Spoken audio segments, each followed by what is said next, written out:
నీ నోట్లో వాక్యం ఉంటే, నీ హృదయం దేవుని వాక్యాన్ని నింపుకొని ఉంటే ఏ కుక్క మొరగదు, ఏ కుక్క అయినా నువ్వు జవాబు చెప్పగలవు.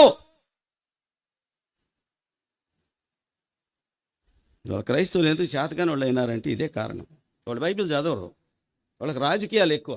4 ఏళ్ళు ఈ దేవుని ఇంటికి వస్తాడు, సీనియారిటీ వస్తుంది.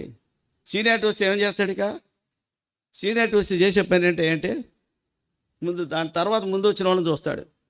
వీడు వెనకాక మొన్న వచ్చాడు, నాకు తర్వాత వచ్చాడు కదా, వీని సంఘ పెద్దగా చేశారే, వీని సందా డబ్బులు లెక్కెట్టే పని ఇచ్చారే, వీని బలపంచే పని ఇచ్చారే, నేను సీనియర్ని, నాకు ఏ పని లేదే, నువ్వు దద్దమన్న సంగతి నీకు తెలుసు, నువ్వు ఎందుకు పని రావన్న సంగతి నీకు తెలుసు. ఎందుకు ఇస్తారు? నువ్వు సీనియర్వే కానీ సిన్సియర్వి కాదు కదా, దేవుని వాక్యం ధ్యానించేవాడు కాదు కదా, దేవుని సెల్లో కనీసం ప్రార్థన కూడికి రావు, బైబిల్ స్టడీకి రావు, దేనికి రావు. ఆదివారం వస్తావు, వస్తే వస్తావు, అది లేటుకు వస్తావు. నేను బలకెట్ట పంచాలి, బలమంటకి ఎట్టా లేపాలి.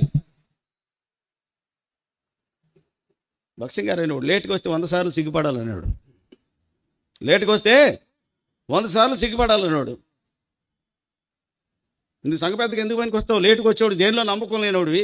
ప్రభు అన్నాడు మత్తయి సువార్త 19వ అధ్యాయంలో, బడా నమ్మకమైన మంచి దాసుడా, ఈ కొంచెంలో నమ్మకం ఉంటే. ఏంటి కొంచెం?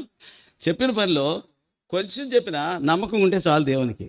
నువ్వు కొంచెం నమ్మకం ఉంటే అనేకమైన వాటి మీద దేవుడు నిన్ను నియమిస్తాడు, అనేకమైన పనులు నీకు అప్పచెప్తాడు. నువ్వు కొంచెంలో నమ్మకంగా లేవు, టైంకి రావడానికే నమ్మకంగా లేవు, దేవునికి ఇచ్చేదానిలో నమ్మకంగా లేవు, దేవుడితో గడిపేదానిలో నమ్మకంగా లేవు.